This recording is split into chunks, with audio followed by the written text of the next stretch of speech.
চেহারা আর অর্থ সম্পদ এবং চরিত্র, এই চারটি কখনো জীবনে একই রকম থাকতে পারে না।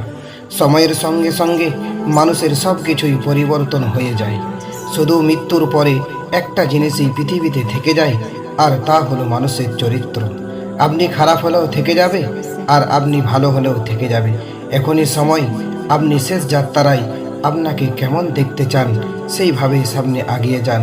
চেহারা, টাকা, বড় বড় সার্টিফিকেটের দাম মৃত্যুর পর কোনো কাজে আসবে না। ভাই, জীবনে যা করো না কেন, কিন্তু কখনো মা আর বাবাকে ভুল বুঝো না। কারণ মা আর বাবা হলো আমাদের জন্মদাতা। আজ মা বাবার জন্যই এই পৃথিবীর আলো দেখেছি আমরা। কোনো মা বাবা সন্তানের জন্য অমঙ্গল চাই না, সব সময় আমাদের জন্য দোয়া করতে থাকে। আর কোনো সন্তান মা বাবার দোয়া ছাড়া কোনো দিন সুখী হতে পারে না। তারপরেও একদিন মা বাবা অবশেষে কষ্টে জীবন কাটায়। কেন ভাই? আল্লাহর কাছে যখন দোয়া চাইবেন, ঠিক এইভাবেই দোয়া চাইবেন। আল্লাহকে বলবেন, হে আল্লাহ, সুখ দিলে ঠিক ততটাই দিও যাতে মনে কোনো রকমের অহংকার না জন্ম নেয়, আর দুঃখ দিলে ঠিক ততটাই দিও যেন তোমার ওপর থেকে বিশ্বাস না চলে যায়। আল্লাহ আমাদের সকলকে দুঃখ, কষ্ট ও খারাপ সময়ের ধৈর্য ধরার তৌফিক দান করুক। সকলে বলি আমিন। একটু শোনো দিনই মুসলিম ভাই, বাড়ি থেকে বাজারে যাওয়ার পর যদি দেখেন টাকা বা মানি ব্যাগটা ফেলে এসেছেন বাড়ির মধ্যে, তাহলে তো অবশ্যই বাড়ি ফিরে আসবেন।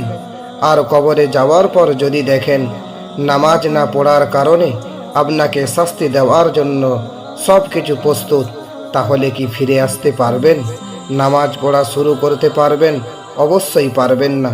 তাই নামাজ বাদ দিও না প্রিয় ভাই। এপারের চেয়েও ওপারের জীবন অনেক সুন্দর, আলহামদুলিল্লাহ। একটা বাস্তব কথা কি জানেন?